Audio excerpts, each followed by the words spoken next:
সুপ্রিয় দর্শক, আসসালামু আলাইকুম। আপনাদের সবাইকে স্বাগত জানাচ্ছি। এখনকার আলোচনায় আপনাদের সঙ্গে আছি আমি সিরাজুল ইসলাম। দর্শক, ইরানের সর্বোচ্চ নেতা শহীদ আয়াতুল্লাহ আলী খামেনির বিদায় অনুষ্ঠান একেবারে আনুষ্ঠানিকভাবে আজকে শুরু হয়েছে সরকারিভাবে। তো এই বিদায় অনুষ্ঠানে বিশ্বের 100টির বেশি দেশের মানুষ, গুরুত্বপূর্ণ নেতা, সরকারি কর্মকর্তা এসেছেন। তার ভিতরে রাশিয়ার জাতীয় নিরাপত্তা পরিষদের ডেপুটি চিফ অর্থাৎ প্রেসিডেন্ট পুতিনের পরে যার অবস্থান, তিনি হচ্ছেন দিমিত্রি মেদভেদেভ। তিনি এসেছেন ইরানের সর্বোচ্চ নেতার জানাজা ও বিদায় অনুষ্ঠানে। তিনি ইরানের গণমাধ্যমকে বলেছেন যে হরমুজ প্রণালী হচ্ছে ইরানের জন্য পরমাণু বোমার মতো শক্তিশালী একটা কিছু।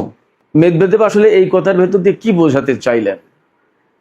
তিনি কি পরোক্ষভাবে হরমুজ প্রণালীর উপর ইরানের কর্তৃত্ব এবং ইরানের নিয়ন্ত্রণ আরোপকে বৈধতা দিলেন রাশিয়ার পক্ষ থেকে? এদিকে ইয়েমেনের সামরিক বাহিনীর পক্ষ থেকে গতকাল ব্রিগেডিয়ার জেনারেল ইয়াহিয়া সারি যে হুঁশিয়ারি দিয়েছিলেন সৌদি আরবকে, যে সৌদি আরব যদি আর কখনো ইয়েমেনের আকাশসীমা লঙ্ঘন করে তাহলে সৌদি আরবের উপর হামলা করবে ইয়েমেনরা। এই হুমকির জবাবে সৌদি জোটের মুখপাত্র তিনি বলেছেন, ইয়েমেন যদি এইরকম হুমকি দেয় তাহলে তার কঠোর জবাব দেয়া হবে। তাহলে এখানে প্রশ্ন আসছে যে আবার কি ইয়েমেন এবং সৌদি আরবের মধ্যকার সংঘাত শুরু হতে যাচ্ছে? যেখানে ইরানের বিমান অবতরণ করার পর আশা করা হচ্ছিল যে ইয়েমেনের উপর থেকে আকাশ অবরোধ হয়তো ভেঙে গেল, আর সেখানে নতুন করে আবার যুদ্ধের আশঙ্কা তৈরি হলো কিনা, সেই প্রশ্ন এখন বড় হয়ে দেখা দিচ্ছে। এপাশে পাকিস্তানের প্রধানমন্ত্রী শাহবাজ শরীফ, তিনি ইরানের সর্বোচ্চ নেতার জানাজা অনুষ্ঠানে গিয়েছিলেন, শেষ বিদায়ের অনুষ্ঠানে। তিনি বলেছেন পাকিস্তান ইরানের পাশে আছে সমস্ত রকমের সংহতি এবং সহমর্মিতা নিয়ে। একই সাথে তিনি ইরানের সর্বোচ্চ নেতার প্রশংসা করে বলেছেন, শহীদ আয়াতুল্লাহ আলী খামেনির প্রশংসা করে বলেছেন যে তার জ্ঞান, প্রজ্ঞা এবং নেতৃত্ব বহু প্রজন্ম ধরে স্মরণ করা লাগবে, স্মরণ করা হবে। এটা কিন্তু অনেক বড় স্বীকৃতি, পাকিস্তানের প্রধানমন্ত্রী বলছেন। এবার সে এরদোগান আর এক গুরুত্বপূর্ণ কথা বলেছেন, যদিও তার কথায় অনেকে ভিন্নভাবে এখন অর্থ করে, তারপরেও তিনি বলেছেন যে যুদ্ধ পাগল বা যুদ্ধ মাতাল ইসরায়েলের রাজনৈতিক অস্তিত্ব টিকে আছে আঞ্চলিক সংঘাতের মধ্যে, অর্থাৎ আঞ্চলিক সংঘাত নেই, ইসরায়েলের অস্তিত্ব নেই। এরদোগানের এই কথাকে আসলে আমরা কিভাবে ব্যাখ্যা করতে পারি? সুপ্রিয় দর্শক, এখনকার আলোচনায় এই প্রসঙ্গগুলো নিয়ে আমি বিস্তারিত আলোচনা করার চেষ্টা করব। আশা করি আপনারা সঙ্গে থাকবেন, আর যদি ভিডিও ভালো লাগে তাহলে লাইক, কমেন্ট, শেয়ার করবেন এবং চ্যানেলটি সাবস্ক্রাইব করে সাথেই থাকবেন। দর্শক, চলুন আমরা মূল আলোচনায় চলে যাই। একেবারে শুরুতেই বলছিলাম যে রাশিয়ার জাতীয় নিরাপত্তা পরিষদের উপপ্রধান দিমিত্রি মেদভেদেভ ইরানে গেছেন।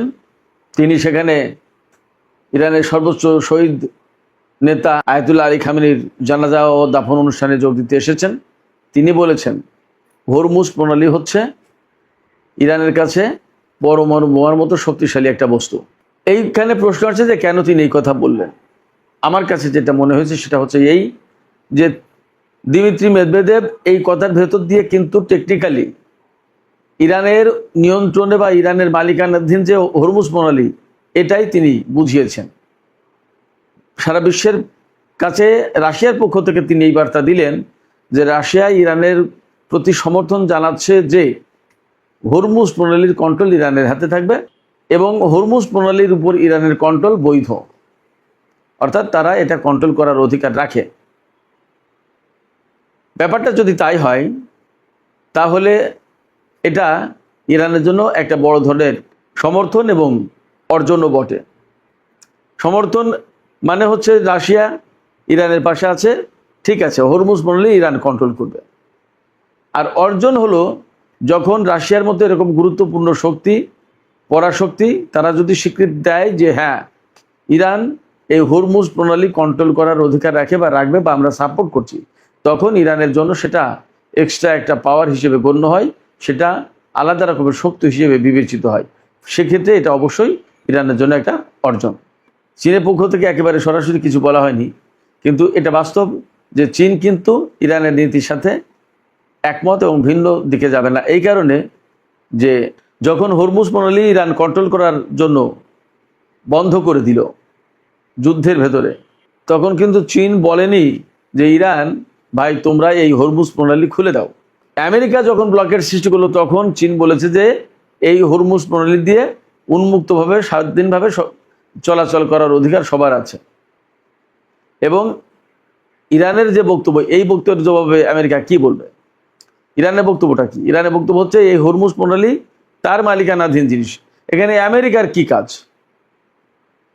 বরং আমেরিকা এই অঞ্চলের কোনো দেশই না। এই অঞ্চলে হরমুজ প্রণালী কন্ট্রোল করবে ইরান এবং ওমান, আর বাদ বাকি প্রতিবেশী দেশ যারা এই পারস্য উপসাগরীয় এলাকার দেশ, তারা এই বিষয়টা নিয়ে ইরান এবং ওমানের সাথে আলাপ আলোচনা করবে, তারা আসলে কি করতে চাই, টোল দেবে কি দেবে না ইত্যাদি ইত্যাদি। কিন্তু আমেরিকা এখানে ডিসিশন মেকিং করবে, সিদ্ধান্ত তৈরি করবে, সিদ্ধান্ত নেবে। Who's America? আমেরিকাকে ইরানের কিন্তু এই প্রশ্ন, এবং ইরানের এই প্রশ্নের জবাবে আমেরিকার আসলে কিছু বলার নেই, করার নেই। শুধু তাই না, ইরানের অন্যতম উপপ্রধানমন্ত্রী কাজেম গরিবাবাদি আজকেই বলেছেন, আজকে মানে 4 জুলাই 2026, কাজেম গরিবাবাদি বলেছেন যে মধ্যপ্রাচ্য আমেরিকার কোনো মঞ্চ নয় যেখানে তারা তাদের শক্তিমত্তা দেখাবে। অর্থাৎ শক্তি প্রদর্শনের কোনো মঞ্চ এই মধ্যপ্রাচ্য না। এই অঞ্চলে কতগুলো দেশ আছে, সেই সব দেশে মানুষ বসবাস করে, তাদের জীবনের মূল্য আছে, তাদের শান্তির, নিরাপত্তা এবং স্থিতিশীলতার প্রয়োজন আছে। আমেরিকা তার ভূখণ্ড নিরাপদে রেখে, তার দেশের জনগণকে মার্কিন সরকার নিরাপদে আরামে রেখে এই মধ্যপ্রাচ্যে এসে যুদ্ধ করবে, আর মানুষ মরবে, মধ্যপ্রাচ্যের অশান্তি ভোগ করবে, মধ্যপ্রাচ্যের মানুষ, বোমা ফাটবে, ক্ষেপণাস্ত্র মারা হবে, তার আগুন, তার তর্জন, তার গর্জন, সমস্ত সবকিছু ভোগ করবে মধ্যপ্রাচ্যের মানুষ। এটা কি রঙ্গমঞ্চ নাকি? এটা নাট্যমঞ্চ না, এটা ক্ষমতা দেখানোর কোনো মঞ্চ না। ইরানের অন্যতম উপপররাষ্ট্রমন্ত্রী কাজেম গরিবাবাদি এই কথা বলেছেন, একদম পরিষ্কার। তার মানে হচ্ছে America please go from here, এখান থেকে দয়া করে তুমি যাও। এখানকার যে সমস্যা সেটা আমরা দেখব। আমরা দেখব মানে মধ্যপ্রাচ্যের দেশগুলো, প্রতিবেশী দেশগুলো। সেক্ষেত্রে আমেরিকার জন্য এই দিমিত্রি মেদভেদেবের কথাটা খুবই গুরুত্বপূর্ণ। আমেরিকার জন্য সেটা একটা বড় ধরনের চ্যালেঞ্জ। নতুন একে তো ইরান হরমুজ প্রণালী দাবি করছে এবং বলছে যে তারা জোর করে হলেও এখান থেকে টোল নেবে। সেখানে রাশিয়া যখন বলে যে না, এটা ইরানের জন্য একটা পরমাণু বোমার মতো শক্তিশালী জিনিস, তখন তো সেটা শোনায় সোহাগা হয়ে যায়। যাই হোক, সেক্ষেত্রে এখন ইরানের সামনে একটা ভালো সুযোগ অবশ্যই আগে থেকেই ছিল, সেই সুযোগ এতদিন কাজে লাগায়নি, এখন কাজে লাগাবে। হরমুজ প্রণালী তারা কন্ট্রোল করবে। এদিকে পাকিস্তানের প্রধানমন্ত্রী শাহবাজ শরীফ ইরানে গিয়েছিলেন। তিনি বলেছেন যে আমরা ইরানের পাশে সমস্ত সহমর্মিতা এবং সংহতি নিয়ে আছি। এর পাশাপাশি তিনি আরেকটি কথা বলেছেন যে ইরানের সর্বোচ্চ নেতা যিনি শহীদ হয়ে গেলেন, তার জ্ঞান, প্রজ্ঞা এবং নেতৃত্ব আরও বহু প্রজন্ম ধরে স্মরণ করা লাগবে। আমি এখানে একটা কথা বলি, আমার একটা অভিজ্ঞতা শেয়ার করি। আমি তো যেহেতু দীর্ঘ 10 বছর ইরানে ছিলাম, একবার সর্বোচ্চ নেতার সাথে দেখা করার সুযোগ হয়েছিল। তার বাড়িতে আপনারা যদি কোনোদিন টিভিতে বা কোনো জায়গায় দেখেন যে সর্বোচ্চ নেতা বক্তব্য দিচ্ছে তেহরানে, তাহলে তার বাড়িতে একটা বিশেষ বৈঠকখানা অর্থাৎ কনফারেন্স রুম আছে। সেই কনফারেন্স রুমে লোকজন যায়, সেখানে সর্বোচ্চ নেতা বক্তব্য দেন, খুবই সাধারণ সাদা মাটা। তা আমি সর্বোচ্চ নেতার কাছাকাছি যাওয়ার একদিন সুযোগ পেয়েছি। এছাড়া তার বক্তব্য, তার বিভিন্ন জ্ঞান গর্ভ আলোচনা তো আমি শুনেছি বিভিন্ন সময়। তার জ্ঞান এবং তার প্রজ্ঞা যে কতটা সে তো আমরা জানি, কম বেশি দুনিয়ার মানুষ সবাই জানে। তবে তার সাথে সাক্ষাৎকারের সেই স্মৃতিটা আপনাদের সাথে একটু স্মরণ করি। এটা 2015 সালের দিকের ঘটনা হবে সম্ভবত, যতদূর মনে পড়ে। একদিন আমাদের অফিস থেকে জানানো হলো যে সর্বোচ্চ নেতার দরবারে বিভিন্ন বিদেশি মেহমানের উপস্থিতিতে একটা ছোটোখাটো একটা জনসমাবেশের আয়োজন করা হয়েছে। সেই সমাবেশে বক্তব্য রাখবেন সর্বোচ্চ নেতা। আমরা কে কে যেতে আগ্রহী? তো আমি সাথে সাথে জানালাম যে হ্যাঁ, আমি যেতে আগ্রহী, আমি আগামীকাল যেতে চাই প্রোগ্রামটায়। তো ঠিক আছে, অফিস থেকে যাওয়ার ব্যবস্থা করলো। অফিস থেকে গাড়ি দেয়া হলো, গাড়িতে গেলাম একেবারে সর্বোচ্চ নেতার বাসভবনের ওখানে, যেখানে তিনি কথা বলবেন। যাওয়ার পরে অনেকক্ষণ আমরা বসে থাকলাম, অপেক্ষায় থাকলাম।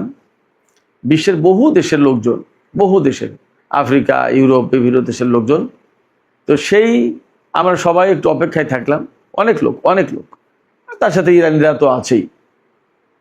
তারপরে প্রায় দুপুর 12টার পর নাগাদ আমাদেরকে ভেতরে যাওয়ার অনুমতি দেওয়া হলো এবং আমরা অন্তত 10টা চেক পয়েন্ট পার হয়ে ওনার সেই সম্মেলন কক্ষে ঢুকলাম। সম্মেলন কক্ষে ঢোকার আগে আমাদের জন্য প্রধানত আপ্যায়নের যে ব্যবস্থা ছিল সেটা হচ্ছে এই শরবত, কেক, চা, এই সমস্ত। তো এগুলো আমরা খেলাম। এগুলো খুব সাধারণ আপ্যায়ন ইরানে, একদম কমন, সব জায়গায় প্রায় এই সমস্ত আপ্যায়ন হয়। তো আমরা শরবত, চা, কেক এগুলো খেলাম। অজু করে আমরা জোহরের নামাজটা পড়লাম একেবারে জামাতে, ওনার ইমামতিতে, সর্বোচ্চ নেতার ইমামতিতে। তারপরে উনি বক্তব্য রাখা শুরু করলেন। নামাজ শেষে আমরা একেবারে মন্ত্রমুগ্ধের মতো সেই বক্তব্য শুনলাম। আমি যেহেতু কিছু কিছু ফার্সি বুঝি, সব তো বুঝি না, আর উনি তো অত্যন্ত উচ্চমার্গীয় কথা বলেন। তারপরেও ভালো লাগলো, শুনলাম এবং দেখলাম যে দফায় দফায়, কথায় কথায় মানুষ ইসরায়েল নিপাত যাক, আমেরিকা নিপাত যাক, এই স্লোগান দিচ্ছে। ফার্সির স্লোগান মার্ক বার আমেরিকা, মার্ক বার ইসরায়েল, এইটা বলে, এরকম স্লোগান দিচ্ছে। আমরা মন্ত্রমুগ্ধের মতো তার কথা শুনছিলাম, খুব ভালো লাগছিল। আমার কাছে সবচেয়ে আকর্ষণীয় যে বিষয়গুলো মনে হলো তখন, যে তার কি কণ্ঠ, দরাজ কণ্ঠ, এত সুন্দর কণ্ঠ এবং বাচন ভঙ্গি যে এত সুন্দর করে গুছিয়ে কথা বলেন, মানে সেটা না দেখলে না শুনলে বোঝা মুশকিল। আর কি রুহানি চেহারা, কি সুন্দর, মানে চেহারা মোবারক, যেমন সুন্দর মুখে চাপ দাড়ি, সাদা দাড়ি, তারপরে টকটকে ফর্সা মানুষ, কালো পাগড়ি, গায়ে সম্ভবত খয়েরি কালারের একটা আভা ছিল।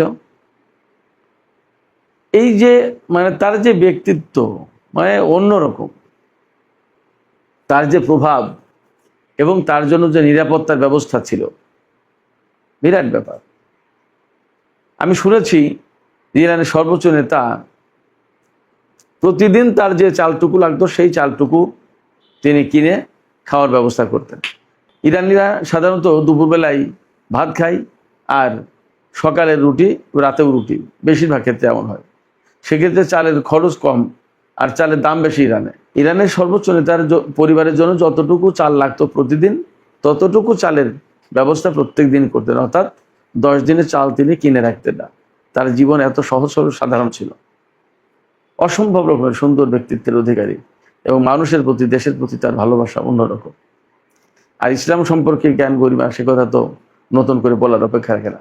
সেক্ষেত্রে পাকিস্তানের প্রধানমন্ত্রী শাহবাজ শরীফ যে বক্তব্য দিয়েছেন যে শহীদ সর্বোচ্চ নেতার প্রজ্ঞা, জ্ঞান এবং নেতৃত্ব বছরের পর বছর, বহু প্রজন্ম ধরে স্মরণ করা হবে, কথাটা আসলেই সত্য। তার প্রজ্ঞার একটা ছোট্ট ইঙ্গিত আমি দিই, ঘটনা তুলে ধরি।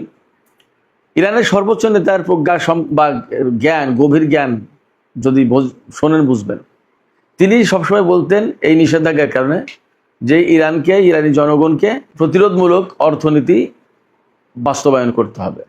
এই প্রতিরোধমূলক অর্থনীতিটা কি? প্রতিরোধমূলক অর্থনীতি হচ্ছে এই যে যেহেতু পশ্চিমারা, আমেরিকা সহ পশ্চিমা দেশগুলো ইরানের উপর নিষেধাজ্ঞা চাপিয়ে দিয়েছে, তার মানে ইরান টাকা থাকলেও বিশ্বের বিভিন্ন দেশ থেকে অনেক কিছু কিনতে পারবে না।